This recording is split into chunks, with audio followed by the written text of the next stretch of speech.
Assalamualaikum. Okay, so we are now at part 2 of 13.6. Okay, there will be 3 examples over here. Okay, so let's take a look at that. Okay, we have a Food Standards Authority survey finds that the number of calories in takeaway meals from a national restaurant chain, Sweet Food, is distributed normally with a mean of 1900 calories, standard deviation 80. So normal distribution, mean given, standard deviation given. Okay. Assume that the recommended daily intake of calories is 2000. Okay. Find the probability of the following. Okay, so that means every day you need to take 2000. So they want to see whether this particular Sweet Food is actually good for you. Okay. So find the probability of the following. A randomly chosen takeaway from Sweet Food contains more than the recommended daily intake. Okay. Right. So we know that let's just see the distribution that we make, right? So let's see represent the calorific content in one randomly selected takeaway. Okay, so take note of how we phrase it. Every time when the distribution is not given or not defined, you need to say it yourself. Okay, so usually the words are there, so you can just follow through. Okay, you can play around with the words. It's something that you're comfortable with. Okay, so then the next one is the crucial one. After you define this, you need to say what distribution this C follows. So C follows normal distribution, state the mean and state the variance in this case. Okay, alright. So you want probability C more than 2000. Okay, so this one is by calculator. Okay, GDC. Okay, so GDC for normal distribution you should be able to calculate more than ratio. Okay, only for variable and Poisson you cannot. Okay, they can only calculate CDF, which is less than okay, alright. Let's do the next one. The average calorie intake of a family of 5, okay, resulting from eating a meal from Sweet Food is more than the recommended daily intake of calories. So we are finding this problem. Okay, so let's read on. Okay, so because you are trying to see the average of a family of 5. Okay, so it's not just one, it's like you buy 5, add them up, the calories, right? And then divide by 5. Okay, so you add them up and then divide by 5. So when you add them up and divide by 5, you're actually changing the distribution. Okay, we are adding them up and then divide them by 5. Okay, so that distribution is called C bar. Usually we call it C bar, that means the average. Okay, so for C bar, right, okay, the mean, when you add all the mean up, okay, and then after you divide by 5, the mean is still going to be the same. Okay, because the mean is like 1009 plus 1009 plus 1009 plus 1009 plus 1009 divided by 5 is 60. Okay, what happens to the variance? How come the variance becomes like that? Okay, so the variance, right, is actually the variance 1, variance 2, variance 3, variance 4, variance 5. Okay, and then later on you need to divide by 5. But remember, when you divide by 5 for variance, okay, this one is like that. Okay, so you are trying to calculate this 1/5 of the variance of let's say C1 plus the variance of C2 all the way, okay, until the last variance of C5. Okay, so when you are calculating this variance, right, this one, okay, you're just going to get 5 times of the variance. Okay, but because you want 1/5, right, okay, so it won't be 1/5 of the variance, it's actually 1/5 squared. So it's 1/25 of 5 times the variance of C.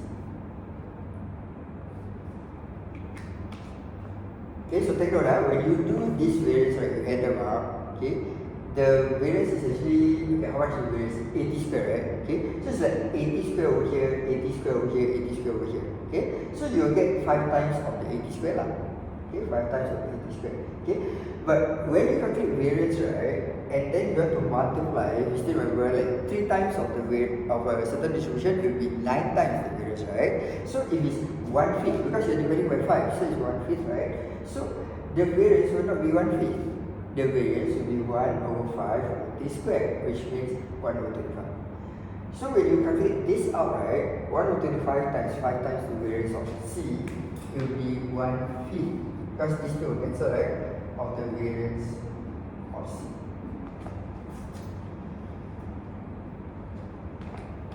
Okay, so that's why the variance of C was originally 80 square, right? But because now the new distribution, the variance is 1/5 of that, it will be 80 square divided by 5. So that's how they get the variance of the new distribution. Okay, so they didn't show it, but that is how the calculation is done. Okay, so now you should be able to calculate using your DDC.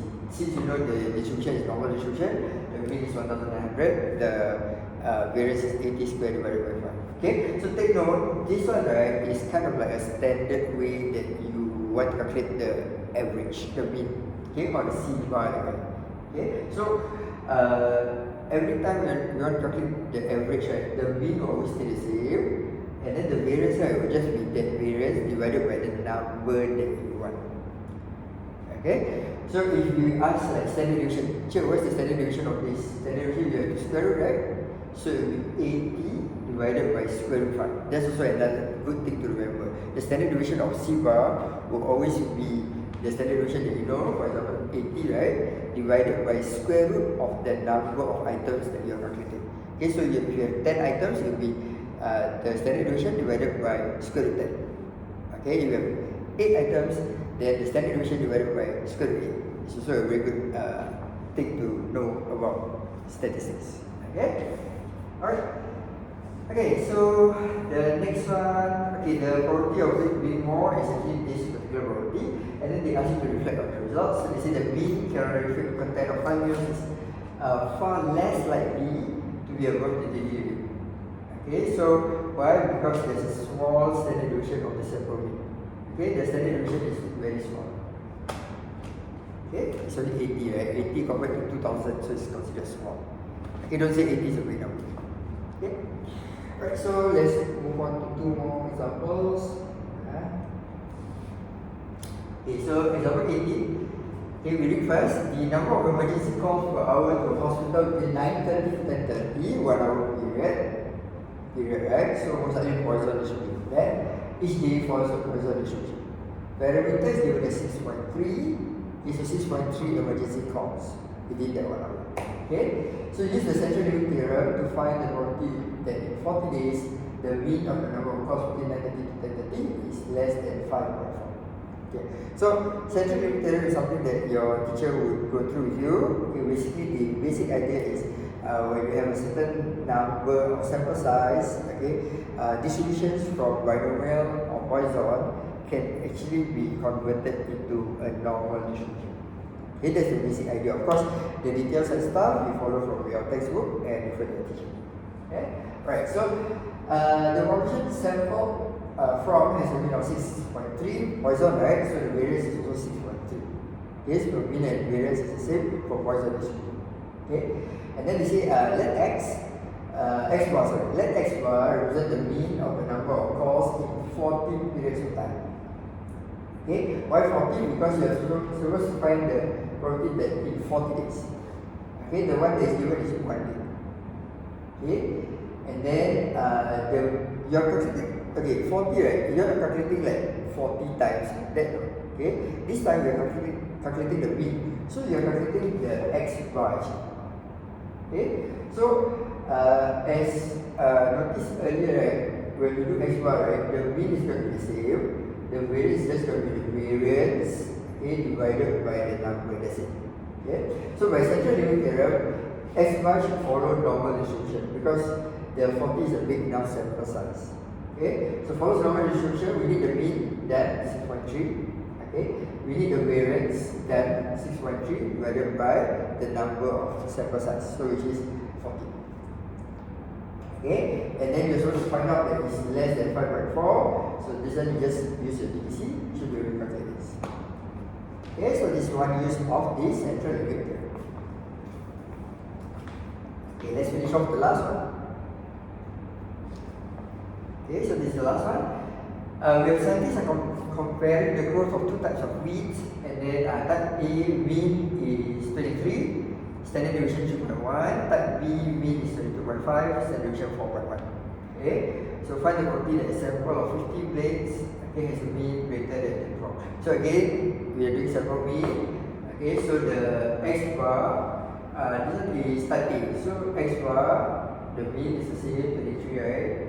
Okay, and then after that, the variance is 3.1 square, don't forget the square, because that one is given this standard deviation. Okay, and then divide by 50, straightforward.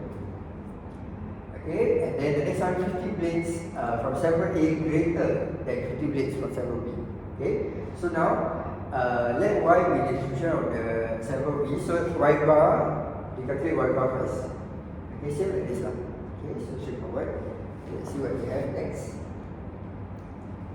Okay, so we are doing X bar, the A right is more than the B. So X bar must be more than the Y bar. Okay, so in the previous video I already told you, when you calculating probability, right, the one on the right side must always be a number. It cannot be distribution and distribution. Okay, so you have to shift the Y bar to the left. So you get X bar minus Y bar is more than 0. But then we don't have X bar and Y bar distribution yet. We only have X bar on its own, we have Y bar on its own. We don't have X bar minus Y bar yet. Okay, so we need to calculate the mean and the variance first. Okay, so the mean is just the two means we subtract, and then the variance, right, is just going to be variance of X bar plus variance of Y bar. Okay, having known the mean and the variance, normal distribution, we can calculate the probability. Right? Okay, so this is the last example for this part 2 of 13.6. Okay, akhir salam. Assalamualaikum.